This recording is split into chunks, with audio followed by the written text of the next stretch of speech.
জীবনের গতি এমনভাবে চলছে, গতি কিন্তু গতিরভাবেই চলছে। আমরাই কিন্তু থেমে যাচ্ছি। কিন্তু আমাদেরকে থামলে হবে না। সামনের দিকে এগিয়ে চলতে হবে। কারণ আমাদের ভবিষ্যৎটা সুন্দর। সবসময় এটা পরিকল্পনা করতে হবে যে আমাদের ভবিষ্যৎ সুন্দর কিভাবে আমরা সংসার এবং আমাদের জীবনটা কত সুন্দরভাবে আমরা গড়ে তুলতে পারবো।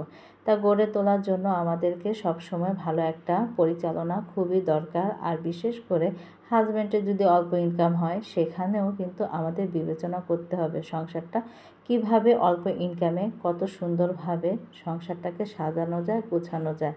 একটা গৃহিণী কিন্তু পারে তার সংসারটা সেই সুন্দরভাবে সাজিয়ে গুছিয়ে মানিয়ে রাখতে। আর অতএব আমার সংসারটা আলহামদুলিল্লাহ আমি যেভাবে চেয়েছি সেভাবেই কিন্তু আমার সংসারটাকে তিল তিল করে গড়ে তুলেছি। আসসালামু আলাইকুম এভরিওয়ান, আপনারা সবাই কেমন আছেন? আশা করি ভালো আছেন। আমিও আল্লাহর অশেষ রহমতে ভালো আছি। কাছে বা দূরে, দেশ এবং দেশের বাইরে যে যেখান থেকে আমার ভিডিওটা দেখছেন আপনাদেরকে অসংখ্য ধন্যবাদ। রাতের বেলা থেকে ভিডিওটা শুরু করে দিলাম। এই তো আদনানের বাবা অফিস থেকে আসার সময় কত সুন্দর শাক নিয়ে আসছে, কলা নিয়ে আসছে। আর তাজা তাজা শাক দেখে তো খুবই ভালো লাগলো। আর সাথে নিয়ে আসছে দুধ। তা সবগুলোই শাক কিন্তু কেটে বেছে আমি রেখে দিয়েছি, কারণ সকালবেলা রান্না করতে হবে। আর অটোমেটিক কিন্তু দেখেন আল্লাহ পাকের রহমতে সকালবেলা উঠে পড়েছি আর দেখছি অঝরে বৃষ্টি নামছে। আল্লাহ পাকের রহমতের বৃষ্টি হচ্ছে। আর বৃষ্টি দেখে ভালোই লাগছে, কারণ রাতে কিন্তু গরম ভালোই লেগেছে। আর যেহেতু বৃষ্টি হচ্ছে, রাতেও কিন্তু বৃষ্টি হয়েছে কিন্তু সেই পরিমাণ ঠান্ডা না। কিন্তু সকালবেলা একটু ঠান্ডা ঠান্ডা ভাব হচ্ছিল, কারণ বাতাস ছিল। আর দেখেন খুব সুন্দর কিন্তু বৃষ্টি হচ্ছিল। আর অনেক অন্ধকার। এখন কিন্তু 7টা বাজে, কিন্তু মনে হচ্ছে যে অনেক ভোর। আর এখানে দেখছি একজন ছাতা দিয়ে হাঁটাচলা করছিল। মানুষের প্রয়োজনে কিন্তু মানুষ হাঁটাচলা করবেই এবং জীবিকার টানে বাহিরে বের হবে, এটাই। আর যেহেতু এখন 7টা বেজে গিয়েছে, তা এখন কিন্তু মনে করেন যে অনেকে স্কুলে বা বিভিন্ন জায়গায় এখন যাবে, অফিসেও অনেকে ভোরে ভোরে চলে যায়। আর এখানে দেখেন মনে হচ্ছে যে অনেক ভোর, মনে হয় যে 5টা বাজে এরকম। তা 7টা বাজে আমি এখন রান্না করতে চলে যাব, কারণ সকালবেলা 8টার দিক দিয়ে আদনানের বাবা কিন্তু অলরেডি বাসা থেকে বের হয়ে যাবে। ছেলে চলে যাবে কোচিংয়ে আর ছেলের বাবা চলে যাবে অফিসে। তাই আমিও আমার প্রতিদিনের কাজ যেটা সেটাই কিন্তু করে নিচ্ছিলাম। এই তো সকালবেলা রুটি বানাচ্ছি। রাতে তো রুটি বেলে ছেঁকে রেখে দিয়েছিলাম। এখন কিন্তু একটার পর একটা বানিয়ে নেব, কারণ ওরা খেয়ে যাবে। আর আদনানকে টিফিনও দিয়ে দিই। আমি এখানে আজকে দিয়ে দিব পরোটা আর মুরগি ভাজা, এইটাই কিন্তু আজকে আদনানকে দিয়ে দেবো, কারণ আমাদের জন্য রুটি বানিয়েছি আর আদনানের জন্য যেহেতু স্কুলে নিয়ে যাবে, এই কারণে ওর জন্য একটাই পরোটা বানিয়েছি। ছেলেকে একটা পরোটা দিয়ে দিই, কারণ বিশেষ করে 3টা বাজে এসে পড়ে। আর বৃত্তি যেহেতু বৃত্তির কোচিং করা হচ্ছে, কারণ এখন কিন্তু ওদের স্কুল হয় না, বৃত্তির কোচিং হয়। তাই ছেলে তো বৃত্তি পরীক্ষা দেবে, এই কারণে 3টা বাজে এসে পড়ে। না হলে দেখা যায় যে সকাল 9:30 যায়, আসে বিকাল 5টা বাজে। কিন্তু এখন এই বৃত্তির কারণে ছেলে এখন মনে করেন যে 3টা বাজে এসে পড়ে, 8টা বাজে যায়, ওখান থেকে কোচিং করে স্কুলেও কোচিং করায় ওখান থেকে, তারপর মনে করেন যে বাসায় এসে পড়ে 3টা বাজে। তাই এত আর সমস্যা হয় না। টিফিন নিয়ে একটা রুটি দিলে আর বেশ হয়ে যায়। আর আমাদের জন্য, কারণ কালকে কিন্তু পরোটা খেয়েছি, প্রতিদিন পরোটা খেতে ভালো লাগে না, তাই আজকে রুটি করে নিয়েছিলাম। আর পরোটাটা দেখা যায় যে মাঝে মাঝে আধখা খেতে ভালো লাগে। তো অলরেডি কিন্তু 2 দিন পরপরই খেয়েছি। আর এখন কিন্তু রুটিগুলো বানিয়ে নিচ্ছিলাম আর একটার পর একটা কিন্তু দিচ্ছি। আর আমার মনে হয় কি রাত্রে বেলে রাখলে ছাঁকা দিয়ে রাখলে কিন্তু রুটি তেমন একটা ফুলে না, আমার কাছে এটা মনে হয়। আর এখন যদি আমি সাথে সাথে বানাই তাহলে কিন্তু মনে করেন রুটিটা ফুলে থাকে। আমি জানি না কারোর সাথে এরকম হয় কিনা, কিন্তু আমি কয়েকদিন ধরে এরকম ছেঁকে রেখে দিচ্ছি রাত্রে বানিয়ে, কিন্তু রুটি তেমন একটা ফুলে না।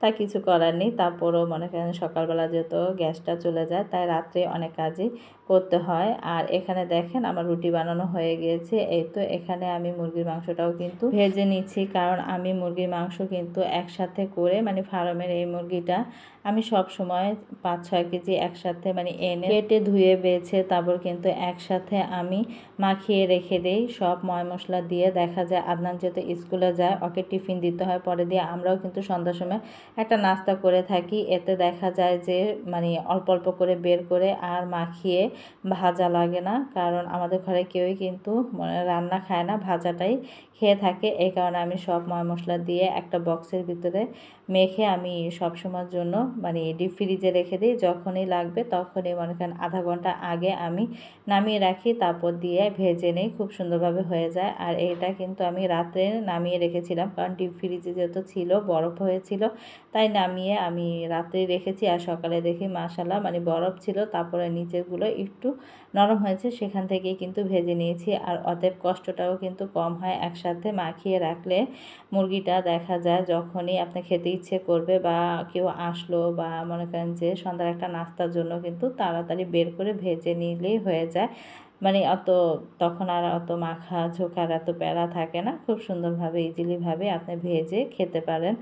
আর তাই আমি সবসময় এই কাজটা করে রাখি, আমার জন্য সহজ হয়ে থাকে। আর বেশিরভাগ ক্ষেত্রেই ছেলেকে আমার নাস্তা দিতে হয় সকালবেলা, ওর কারণেই কিন্তু মুরগিটা আমি এভাবেই রেখে দিই এবং বিশেষ করে আমরাও খেয়ে থাকি। আর এখানে দেখেন দুপুরে রান্না করার জন্য এসে পড়েছি। শাক তো রাত্রে আমি বেছে রেখে দিয়েছিলাম, কেটে বেছে, আর ধোয়া হয়নি, আমি ফ্রিজে রেখে দিয়েছিলাম। এখন সকালবেলা নামিয়ে এখন ধুয়ে নিচ্ছি, কারণ রাতের বেলা এই কাজগুলো করে রেখেছি, কারণ এই তো শাকগুলো কেটে রেখেছি। আর সকালবেলা এখন কিন্তু ধুয়ে সুন্দর করে এখন চুলায় বসিয়ে দিব। আর বাহিরে তো অঝরে বৃষ্টি পড়ছে, বৃষ্টির কথা বলে তো আর লাভ নেই। আর কিন্তু ভালোই লাগছে, অনেক দিন পর এরকম সকালবেলা মানে একটা বৃষ্টি পেলাম, দেখে ভালো লাগছে। অতএব কি আবার চিন্তাও করছি, ছেলে কোচিংয়ে যাবে একটু পরে, কিন্তু আল্লাহ পাকের রহমতে কিছুক্ষণ পরে বৃষ্টিটা মানে একবারই কমে গিয়েছে, পড়েছে কিন্তু কমে গিয়েছিল। যখন আদনান আর আদনানের বাবা বাসা থেকে বের হয়, একসাথে বের হয়েছে, পরে দিয়ে দেখছি যে না গুড়ি গুড়ি বৃষ্টি পড়ছে, তার সমস্যা হয়নি, ছাতা নিয়ে গিয়েছে। আর এখানে দেখেন অলরেডি কিন্তু আমি রান্নাটা বসিয়ে দিয়েছি। আজকে পুঁই শাক রান্না করব চিংড়ি মাছ দিয়ে।